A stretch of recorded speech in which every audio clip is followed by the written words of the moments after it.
Fala, pessoal. Boa noite. Fechando aqui as nossas videoaulas dessa parte introdutória do direito notarial registral, aqui nos registros públicos, nós vamos fazer um pouquinho diferente do que eu tratei com vocês nos princípios notariais. Por quê, César? Porque vocês vão perceber que nos registros públicos, apesar deles terem alguns princípios em comum, exemplo da segurança jurídica, o próprio princípio da rogação, o princípio da... Não é fé pública que nós vamos ter o princípio da legitimidade, mas que também tem relação com essa presunção de veracidade, ainda que relativa dos atos registrados, sobretudo no imóveis. Ainda que eles guardem alguma similitude e tenham alguns princípios comuns, né, direito notarial com registral, o direito registral, e aqui do ponto de vista dos registros públicos, especialmente os princípios registrais imobiliários, muitos deles serão normativos, ou seja, muitos desses princípios registrais imobiliários, eles estão inscritos, estão expressamente consignados aqui nesse diploma normativo que eu vou passar a indicar para vocês nessa aula de introdução aos registros públicos. E por que isso é importante, galera? Bom, antes de justificar o porquê de optar por essa metodologia, dizer que assim como a Lei 8.935 de 97, que nós vimos lá na base dos princípios notariais, ela é a base, ela é o Estatuto de Notários e Registradores, ela tem um viés ali de nomenclatura voltado para a atividade notarial, mas de fato é um estatuto que engloba tanto notários quanto registradores. A Lei 6.015 de 1973, ela traz a base ou o sistema registral, e aqui quando eu falo sistema registral, o sistema de registros públicos voltados especificamente para o registro civil de pessoas naturais, o registro de imóveis, o registro de títulos e documentos e o registro civil de pessoas jurídicas.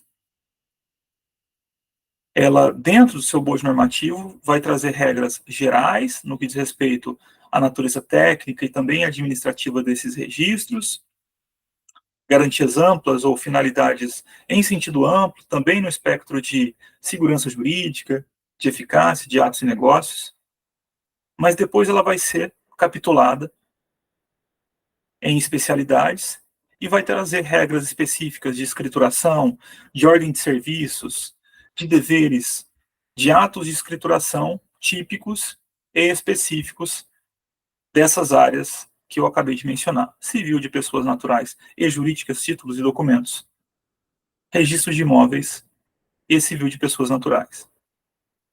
Esse é o grande diploma do registro público, ou dos registros públicos no Brasil. E aqui uma observação já importante para você anotar no seu caderno. A Lei 6.573, ela esgota o regramento a respeito dos registros públicos no Brasil? E a resposta é não, porque ela versa exclusivamente a respeito dos registros públicos ligados, ou dos registros públicos tal como são entendidos à luz do artigo 236 da Constituição Federal. Isso significa dizer que ela não exaure a regulamentação de todas as espécies de registros públicos no Brasil. A exemplo do Registro Público de Comércio, que possui lei própria, Lei 8.934, de 97, Registro Público de Empresas Mercantis, atualmente conhecidas como juntas comerciais. E também não regula, por exemplo, o registro de propriedade intelectual, que possui regramento previsto em lei própria, está adscrito ao INPE, né, e ao Instituto Nacional de Propriedade Intelectual, ou que tem no seu bojo de competências o registro de propriedade intelectual. Então, a ideia, o escopo de registro público no Brasil, ela envolve diversas especialidades que vão estar alocadas em legislação específica, e que aqui, para nós, para o nosso escopo de estudo, e visando o concurso de outorga de delegações extrajudiciais, a 6.015, ela basicamente esgota a regulamentação geral das especialidades vinculadas à atividade registral civil de pessoas naturais e imobiliária, civil de pessoas jurídicas e títulos de documentos. E registro de contratos marítimos, que é referenciada lá na 8935, e, salvo engano, não vou dizer que sim, mas acredito que não tem referência dela aqui. E o que importa para a gente iniciar esse nosso bate-papo a respeito da Lei 6.573, do ponto de vista principiológico e em aspecto geral? Assim como eu disse antes, muitos princípios registrais vão estar expressos. Eles são pulverizados em dispositivos da Lei 6.015, que em algum momento, quando nós entrarmos no estudo da Lei 6.015, artigo por artigo, eles vão acabar aparecendo. Só que eles vão aparecer dentro de uma circunstância de leitura e dentro de uma compreensão a respeito da atividade que eles vão fazer mais sentido para você, especialmente iniciante. De modo que se eu tratá-los agora, por exemplo, olha, o princípio da cindibilidade vai ficar uma coisa muito aleatória para você. Você vai trabalhar muito com uma ideia de tentar memorizar o que significa o princípio da cindibilidade, sem que ele tenha um significado prático, sem que ele tenha um significado de finalidade. Porque nós nem entramos ainda na Lei 6.015. Nós não começamos a buscar sua mens legis e tentar entender essa atividade registral de um ponto de vista um pouco mais concreto. Então, por isso que eu vou resumir dentro dessa aula específica, eu vou pensar alguns desses princípios que estavam no material e vou indicar aqui o número dos dispositivos legais da 6.015 para você ter curiosidade de ir lá olhar e ver que, de fato, esse princípio está escondido numa premissa normativa abstrata, mas que tem um significado importante do ponto de vista escritural, do ponto de vista da qualificação registral que o oficial vai fazer em um título que pretenda ingresso ao fólio. Mas isso tudo vai ter momento adequado dentro da caminhada, dentro da nossa leitura da Lei 6.015 e da 8935, em que essas explicações e esse buscar pelo significado também vai depender de uma certa curiosidade sua, porque do contrário vai ficar tudo no plano teórico.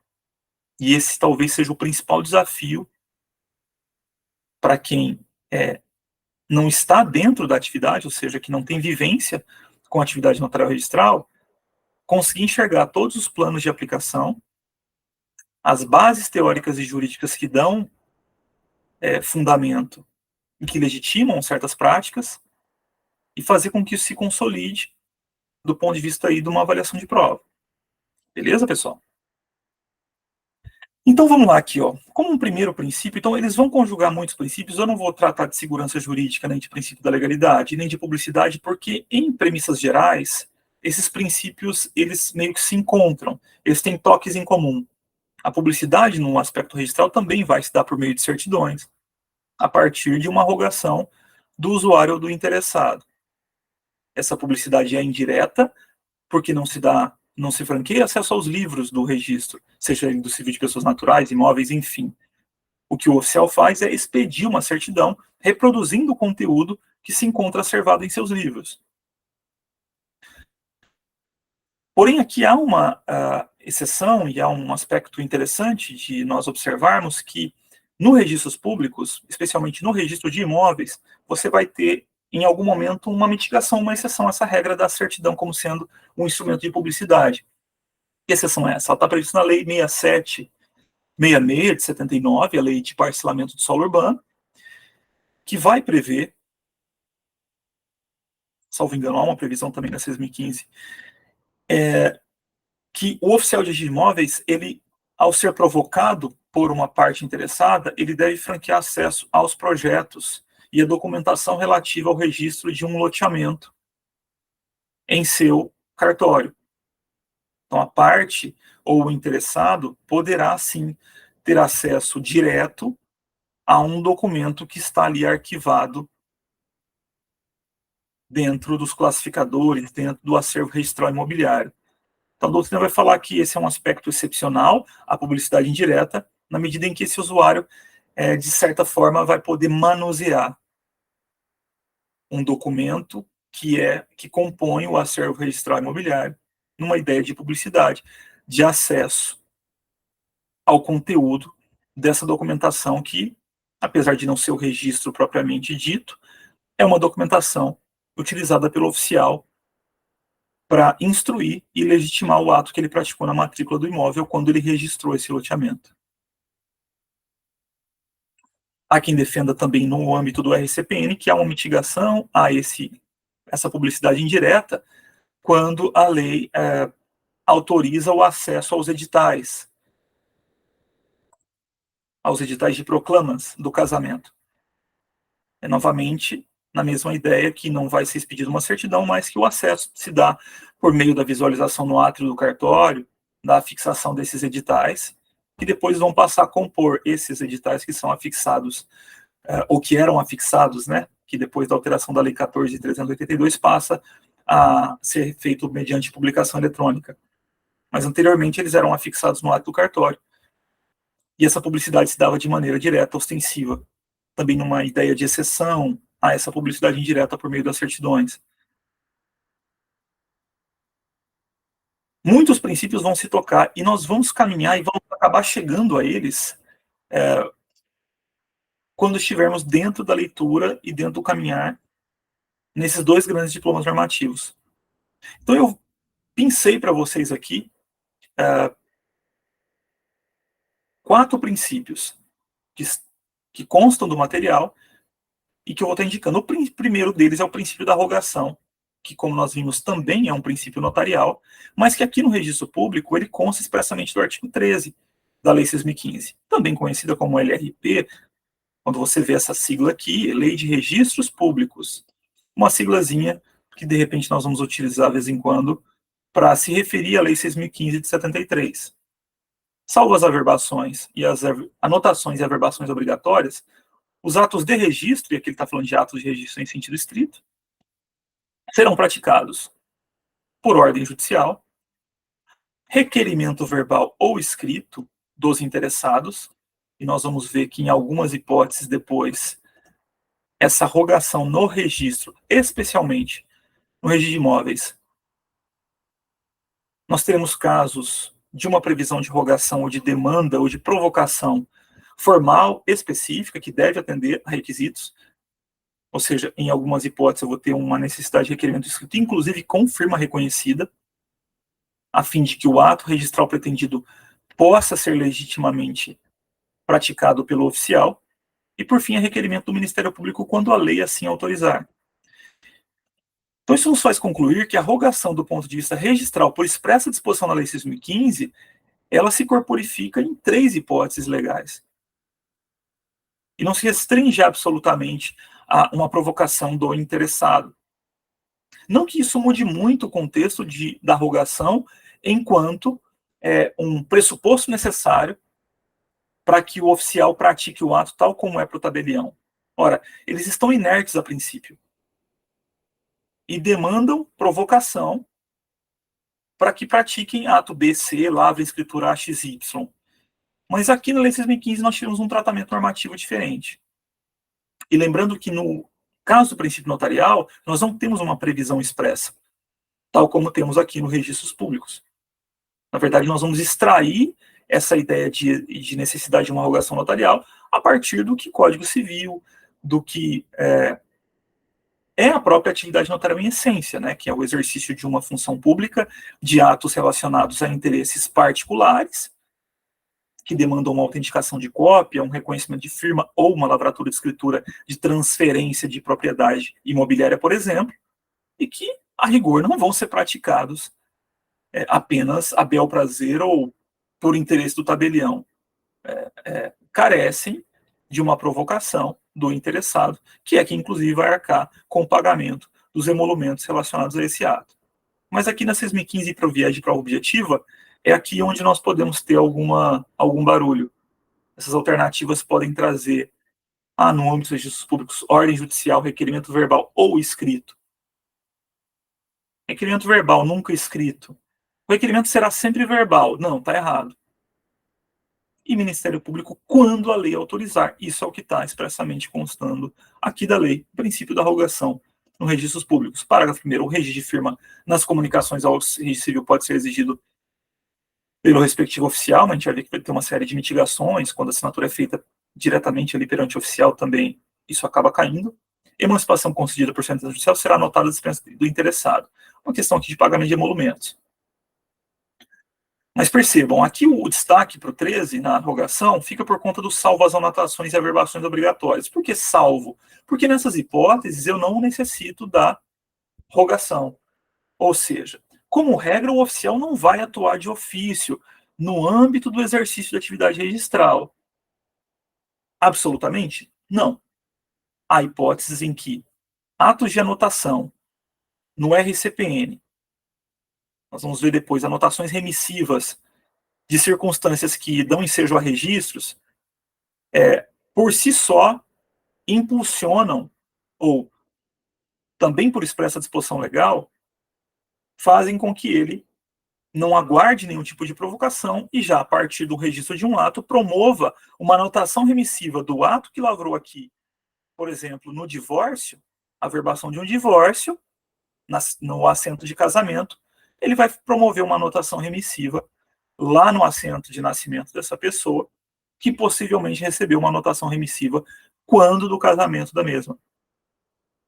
Numa ideia de criar uma cadeia filiatória registral em que os atos nascem e se conectam com outros atos, a fim de que esse acervo registral a respeito, por exemplo, da pessoa natural, seja um espelho jurídico do seu próprio status de pessoa natural, num viés de publicidade externa, num viés de ser um espelho jurídico legítimo daquilo que realmente a pessoa, daquele estado que realmente a pessoa natural se encontra naquele momento da vida. Então, pessoa que nasce, lavra assento de casamento, que casa, lavra assento de casamento, anota remissivamente aqui o casamento na certidão de nascimento, porque o terceiro que pediu uma certidão de resumo em breve relato de nascimento dessa pessoa vai verificar que ela é casada no regime da comunhão parcial de bens. E, de repente, para um credor isso é importante. Mas que depois que divorciou, naquele momento, 10 anos depois, a anotação remissiva também aqui no assento de nascimento, porque o estado civil dela mudou, o estado da pessoa natural se alterou. E uma das garantias ou finalidades dos registros públicos é justamente promover ou garantir a segurança jurídica e a publicidade e a segurança jurídica dos atos que estão asservados em seus livros.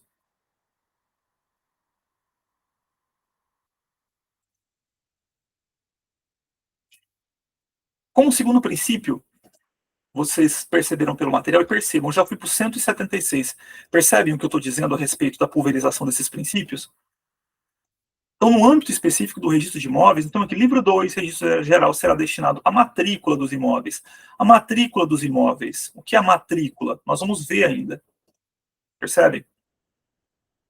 A matrícula no sistema de folho real, a partir da égide da Lei 6.573, ela é, entre aspas, como se fosse a certidão de nascimento desse imóvel. O folho real é a representação, a corporificação do documento que vai espelhar juridicamente o status desse bem imóvel ou dos direitos reais relacionados a esse imóvel dentro da serventia registral competente. E por ser um livro, ele tem regras de escrituração que devem ser observadas, regras de formação e de planificação dessa matrícula, regras relacionadas a um margeamento específico, a alocação dessas informações, mas, sobretudo, da identificação do objeto dessa matrícula. E qual é o objeto da matrícula imobiliária? O que é levado a registro? Dentro desse sistema registral de folio, o sistema registral inaugurado pela Lei 6.015, o nosso registro imobiliário passa a ser um registro de direitos, em contraposição ao sistema anterior, que era um sistema de folio pessoal, um sistema de transcrição de negócios, um sistema de transcrição de títulos, e que agora faz com que a matrícula seja esse principal documento que vai absorver a descrição, a perfeita descrição do imóvel, numa ideia de uma especialidade objetiva. Então, quando vocês enxergam, ou quando ouvem o princípio da especialidade, que vai se subdividir em princípio da especialidade objetiva, ao lado da especialidade subjetiva, essa especialização está ligada a quê? Está ligado à ideia de que, como a matrícula ela absorve e é responsável pelas informações mais importantes relacionadas aos direitos reais e aos titulares desse direito real, que estarão ali acervados, que é o principal instrumento que projeta, por meio da publicidade, uma segurança jurídica, uma eficácia para todos os negócios e atos jurídicos que forem praticados em relação àquele imóvel. É importante que essa matrícula e que a forma de escrituração dela, ela observe estritamente e de forma bastante rigorosa a todos os requisitos legais que a Lei 6.015 impõe.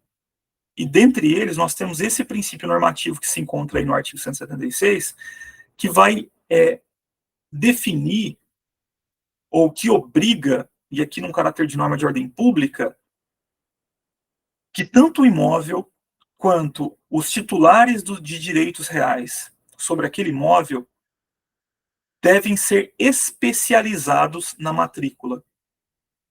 Quando se fala em princípio da especialidade, em sentido amplo, está se querendo dizer que tanto o imóvel que é objeto daquela matrícula, quanto os titulares dos direitos reais sobre aquele imóvel devem ter a sua descrição, no caso do imóvel, e a sua qualificação e identificação, no caso dos titulares, de maneira a especializar essas informações, trazendo para essa matrícula números, códigos e premissas descritivas específicas, a fim de que o princípio da especialidade seja observado, de que as regras de escrituração sejam igualmente observadas, e a partir da concatenação dessas informações, que a especialização do imóvel, objetivamente, junto com a especialização subjetiva das pessoas que possuem algum direito real sobre aquele imóvel,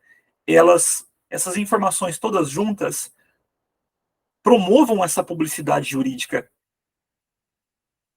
nesse franquear acesso ao público externo ou àqueles eventualmente interessados naquele imóvel, de que o que está descrito ali é um reflexo da realidade jurídica, tanto do imóvel no mundo fático, quanto das pessoas naturais ou jurídicas que ali titularizam algum direito. Então, por isso que o artigo 176 vai trazer: o livro 2 será destinado à matrícula dos imóveis e ao registro da averbação dos atos previsto no artigo 177, e a escrituração do livro 2 obedecerá às seguintes normas. Cada imóvel terá matrícula própria. Aqui a gente já tem um outro princípio expresso, que aqui vai buscar depois num outro dispositivo lá na frente, da Lei 6.015, que vai dizer que cada imóvel terá matrícula própria, aqui no caso do parágrafo 1º, a cada imóvel corresponde uma matrícula e cada matrícula corresponde a um imóvel, consubstanciando o princípio da unitariedade matricial ou o princípio da unitariedade de matrícula. Eu não posso ter uma matrícula referente a 2 imóveis. E a mesma coisa o contrário, um imóvel sendo duplamente matriculado. Não, cada imóvel, dentro de sua definição geográfica, considerado como um corpo único, ele terá uma matrícula própria, com uma numeração específica e exclusiva, no qual, ou a qual será aberta por ocasião do primeiro registro, por conta da transmutação do sistema anterior, mas aqui tem algumas mitigações que nós vamos ver em momento oportuno. E lá no inciso 2, já começa aqui, ó, princípio da especialidade objetiva. Em se tratando de imóvel rural, a minha especialização objetiva desse imóvel deverá considerar alguns requisitos formais objetivos previstos na norma.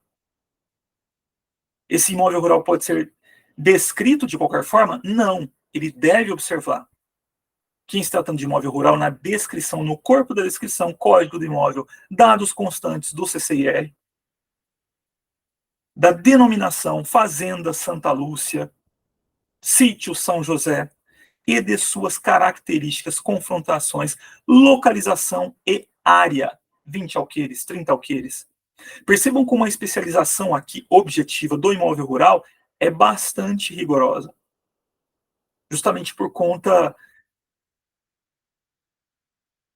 da extensão desses imóveis, da sua configuração geográfica, muitas vezes absolutamente irregular, não é como num loteamento em que você tem quadrados apenas.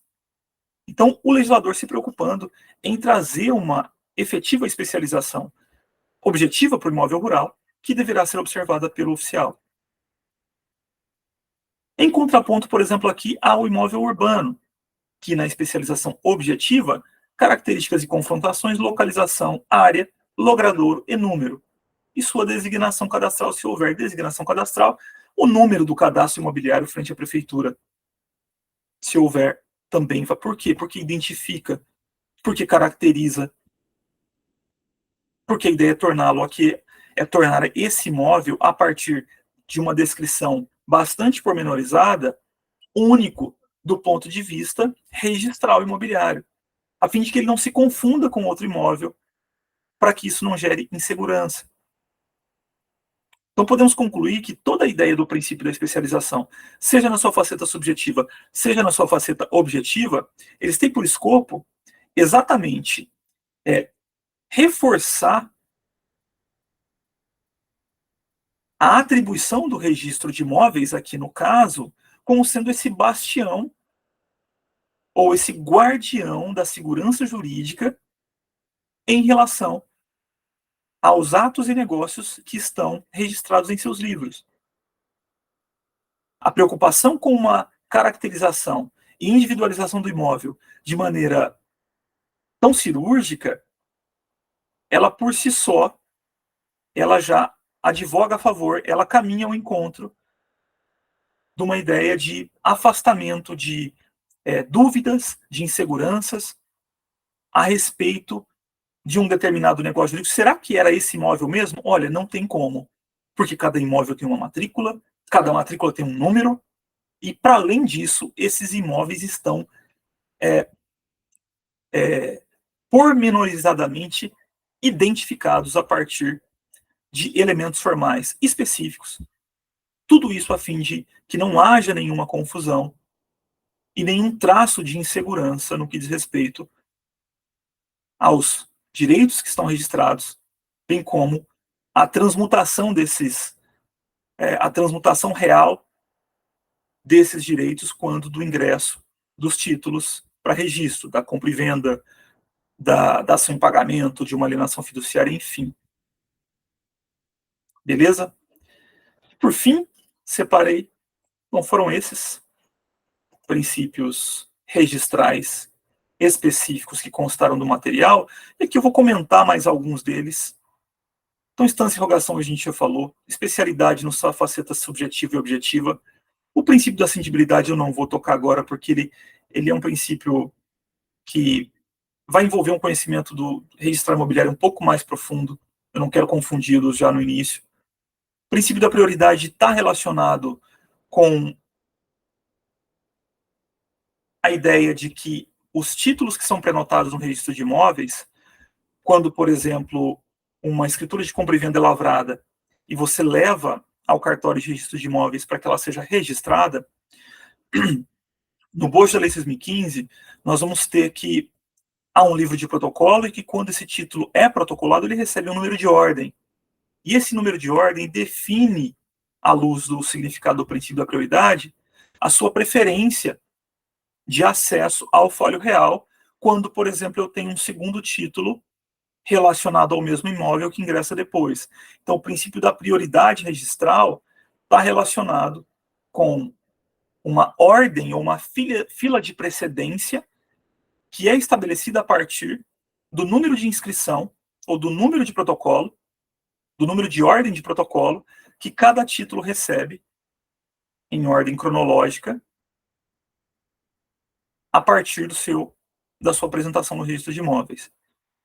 Então, o princípio da prioridade dialoga com o princípio da segurança jurídica e, diante do fato de que não é possível exaurir os processos de qualificação registral tão logo esses títulos ingressam, que a partir do protocolo e do número que cada título recebe quando da sua apresentação, forma-se uma fila de precedência no que diz respeito ao ingresso na matrícula do imóvel. Então, primeiro eu vou exaurir a qualificação registral do título que foi protocolado em primeiro lugar, para depois analisar se o segundo tem ou não condições de ingressar a matrícula. Existem algumas exceções, mas que também nós não vamos trabalhar para não confundi-los. Vai ter momento próprio para isso.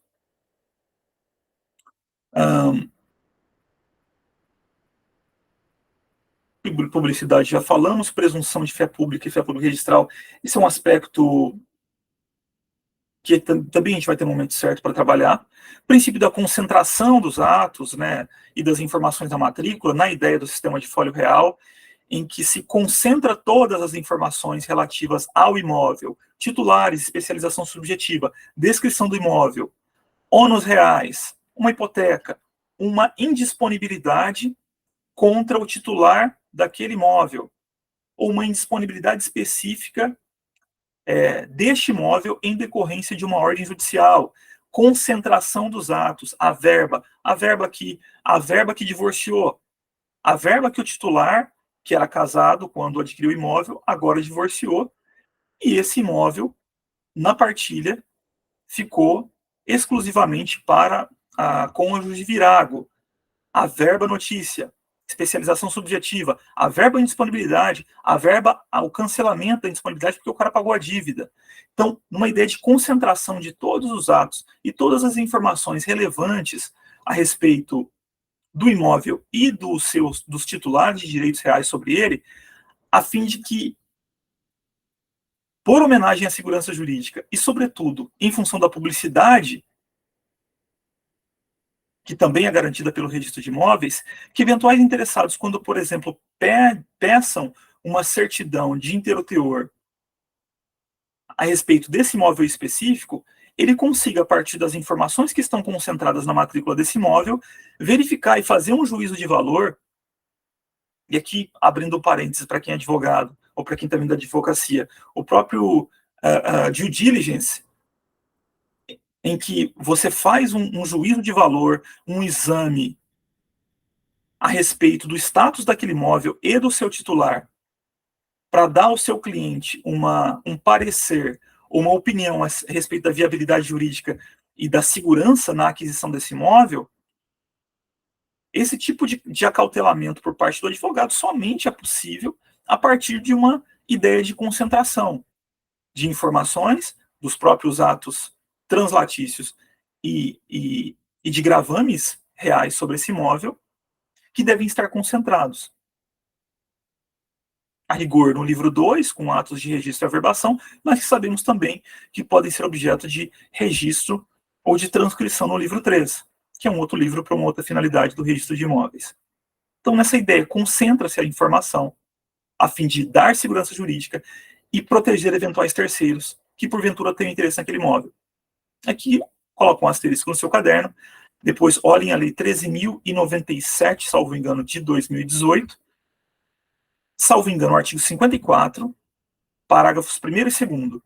você vai ter ali também uma referência expressa ao princípio da concentração, mas numa perspectiva de proteção ao terceiro de boa-fé, que não poderia, em tese, ser impingido ou acionado, inclusive via evicção, por uma situação que poderia, em tese, anular o negócio jurídico em que ele é o terceiro de boa-fé e fazer voltar o retorno da propriedade, se essa circunstância não estivesse averbada na matrícula. Então, a ideia da matrícula como um instrumento de publicidade, como a ideia de uma certidão de status, uma certidão de nascimento imóvel, mas uma certidão da vida contemporânea desse imóvel, que deve receber todas as informações e circunstâncias inerentes a eventuais indisponibilidades ou mitigação, alienação desse imóvel, justamente também para prevenir terceiros, dando segurança jurídica e evitando litígios. Legalidade, no mesmo sentido, não vou tratar do princípio da continuidade, porque nós vamos ter um momento específico, do mesmo modo a inscrição. Princípio da territorialidade ligado com imóveis, no sentido de que ele é competente para praticar atos nas matrículas imobiliárias de todos os imóveis que compõem a sua circunscrição territorial. Então, por princípio da territorialidade, quando observamos o registro de imóveis, por exemplo, a gente está falando de uma ideia de vinculação ou de delimitação de sua competência dentro da circunscrição territorial do município para o qual ele recebeu a delegação. Para o registro de pessoas naturais, a mesma coisa, ou semelhante. O assento de nascimento pode ser lavrado no município de residência dos pais ou do local de nascimento. Então, o oficial registrador está limitado a praticar atos que ocorram dentro da sua circunscrição territorial. Mas nós sabemos que tem algumas hipóteses em que vai ser facultado à parte, eventualmente não escolher, ou, no caso do nascimento, eu não quero lavrar no município do parto, quero lavrar no município em que eu tenho residência. Mas a ideia de uma territorialidade do ponto de vista dos registros públicos de delimitação da competência territorial para lavratura de atos de registro pelo oficial de registros públicos. E eu fico por aqui, pessoal. Eu passei bastante. Esse vídeo vai ser segmentado. Eu acho que eu vou apontar os pontos em que eu ataquei princípios específicos e reiterando que alguns princípios bastante específicos aqui que estavam no material que eu não tratei é porque eles pressupõem que a gente já tenha iniciado uma caminhada dentro da Lei 6.015. E eu não quero que vocês tentem fazer essa absorção conceitual apenas a partir de uma ideia abstrata. Então, a gente ainda vai voltar em alguns deles e enfrentá-los com um pouco mais de profundidade. E aqui eu fecho a parte introdutória do direito notarial e registral. Espero que tenha sido